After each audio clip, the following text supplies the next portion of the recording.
Good morning and welcome to another edition of Mornings with Matthew. I'm Matthew Tragesser, and today we'll be doing something a little bit different from our previous episodes. Today we'll be doing a guest perspective interview for the entire episode. Just this past week, FAIR dispatched a media response team to the southern border to see firsthand our nation's immigration crisis. Joining me today, after a long week of traveling, is FAIR's Communications Director, Dave Ray. Dave, welcome to the show, and I hope you aren't too exhausted from your trip last week. Hey, Matthew, always good to be with you and good to be back home. Great. So where exactly were you, and what made you interested in this region at the southern border? Well, FAIR put together the idea of a media response team as the crisis at the border kind of bubbled to the surface. And so every several months, when the occasion avails itself, we dispatch a media team to the group to get some firsthand knowledge of what's going on there, see for ourselves without the filter of the mainstream media, talk to experts in the field about what they see, check out the wall, its efficacy, the border, and various things, and then kind of report back largely via talk radio. So this time we were dispatched to El Paso, which has really been a hot spot of illegal immigration. As the summer continues, Texas will be really ground zero for most of the illegal alien entries. So we decided to give El Paso a look. So when you were down there, what was the most startling thing that you saw or you heard? Because, obviously El Paso is one of the largest cities on the southern border, but I feel like there's so much going on there right now that you had a lot to choose from. Right. So downtown El Paso is right on the border. So our hotel was 3 blocks from the border. And imagine while we were there in El Paso, on one very still morning, suddenly a manhole cover pops off in the middle of a busy intersection in downtown El Paso, and out comes more than 100 illegal immigrants. Oh, my gosh. If there was a better story to really demonstrate the illegal alien surge at the border, I've never come across one in my life. So that's kind of how that typified our trip. But the previous day, we had met up with some local law enforcement and taken a very extensive tour of the border, starting in downtown El Paso and then extending out about 80 miles east of the city.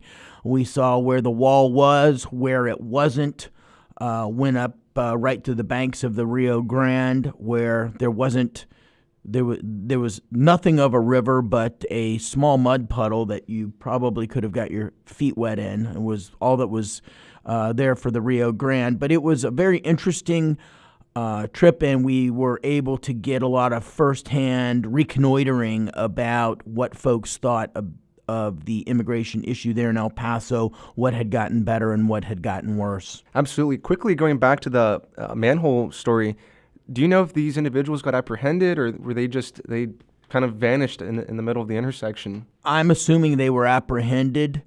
But what we found in El Paso and elsewhere on the southern border is very disturbing. In fact, I was more disturbed once I got to El Paso and really had a sense of what was going on than prior to my arrival. What it seems that is happening on the southern border is that the illegal alien cartels have discovered that if they more or less flood the zone with illegal aliens, that detention space is tapped out. There's nowhere to put these folks as they show up in the United States. While we were there in El Paso, the largest group ever apprehended in U.S. history, 424 people, I believe, just west of the city came over. So they're coming over in very large groups.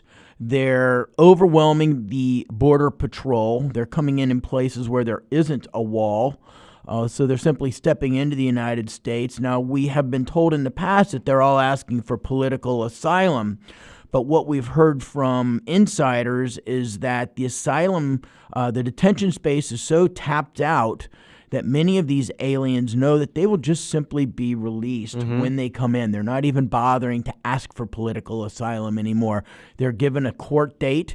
And then if you go to the Greyhound bus station in downtown El Paso, you'll see every day where illegal immigrants are placed on buses and sent to be reunited with often illegal immigrant family members elsewhere in the United States. It's a very disturbing situation, particularly since we have no background checks on these folks. We really don't have a great idea who they are. I know when we were in San Diego, what was most commonplace was that the illegal aliens were destroying their travel documents before they got to the U.S., making it more difficult to tell who they were. Another phenomenon is the growing trend of snatching a kid from somewhere in Central America on your way to the United States to pose as a child, and there's been over 1,000 cases of that's been discovered. So our asylum loopholes have not only incentivized a flagrant violation of our immigration laws, but it's incentivized child smuggling, which is a real tragedy. Absolutely. And for our listeners out there, we have some astonishing figures to read off to you guys. So the UACs had a 333% increase from March 2018 to March 2019. Those are unaccompanied alien children? Right. Yes. And then family units, 1,670% increase, 1,670 just from March 2018 to March 2019. And then single adult males, a 60% increase from that same time frame. So there's obviously a big surge occurring.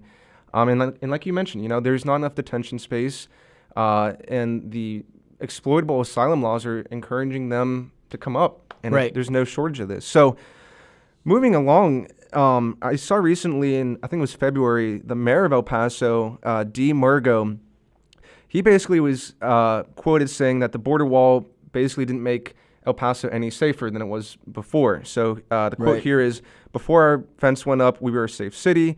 After a fence went up, we were still safe. So what are your thoughts on this? I mean, don't you think that's pretty insane that he's saying that it's not effective? If you want to get a straight answer, don't go to a politician. Right. And so regardless of what your political leanings are, listen to what the Border Patrol has to say about the wall. Listen to what local law enforcement has to say about the wall. And when I asked in El Paso, everyone associated with law enforcement in that area hands down said that crime in El Paso has gone down tremendously since the wall was built. That what El Paso and what the southern border needs are two things: more border wall and asylum reform. It's as simple as that. What's most frustrating for these Border Patrol agents whose morale is so low, they're overwhelmed, they're to the point where they can't even do their jobs anymore. What's so frustrating is that if you put a handful of Republican leaders and Democrat leaders in an office for a couple hours and shut the door for a closed-door meeting, they could probably have these asylum reforms worked out, and this problem could be over. My fear is that this is too good of an issue for the Democrats going into the 2020 election. They see this as a prime opportunity to embarrass the president over what was his cornerstone issue, immigration enforcement, and that we're not going to see any real solution to this till the end of the presidential election. Right. And I think another thing that a lot of people aren't realizing is, maybe that there's data that doesn't support the effectiveness of the wall, but you don't need to always rely on data. And obviously you want to, but just merely having the wall serves as a deterrent to these migrants. Yeah. It frees up the Border Patrol. Instead of them, patrolling in remote areas, now they can go to, hotbed areas. And it's...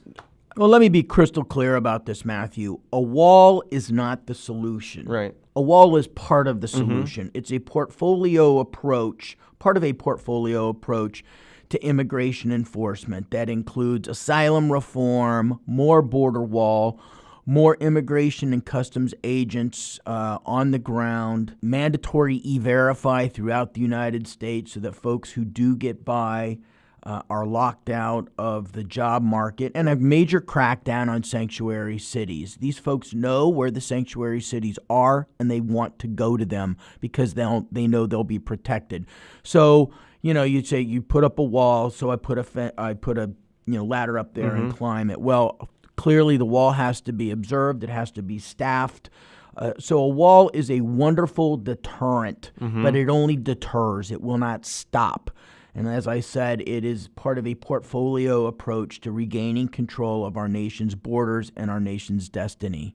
After you went on this trip, did it confirm to you that we have a southern border crisis? I mean, I know you and I went to San Diego, and we saw firsthand what was going on around there, but now after going to El Paso, does this only confirm to you that, yes, we're experiencing a border crisis? Oh, yeah, absolutely. And Democrats are starting to wake up to this realization as well. I mean, just one statistic, we were with a local sheriff from a county just east of El Paso, Hudspeth County, and he told us that in his county, 99% of the people that he arrests are foreign nationals. To show you the idea of the correlation between crime and illegal immigration in his county is enormous. Did they mention the kind of the countries that they were seeing these foreign nationals come from, or was it unclear? Did not mention that. It is primarily Central Americans, but it is becoming, unfortunately, a global phenomenon. I don't know if you've been following what the Mexicans are calling the mother of all caravans that is in Mexico City right now, preparing to make the leg north to the United States. But it's comprised of Central Americans, of course, from the Triangle, from the Golden Triangle countries, but also Africans, Middle Easterners. We have, word has gone out to the world. This is how you get in the United States if you don't want to apply for a legal visa and try to come here legally.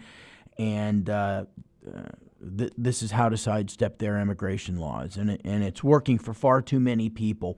What we suggested while we were there, in the early 90s, they did something like this, and it was very effective. It was with Central Americans as well, and that was to put deterrent facilities right there on the border so that when people came in, they were automatically put in these deterrent facilities, and then they had mobile asylum courts traveling around to these facilities so that the backlog of immigration cases is approaching 1 million cases.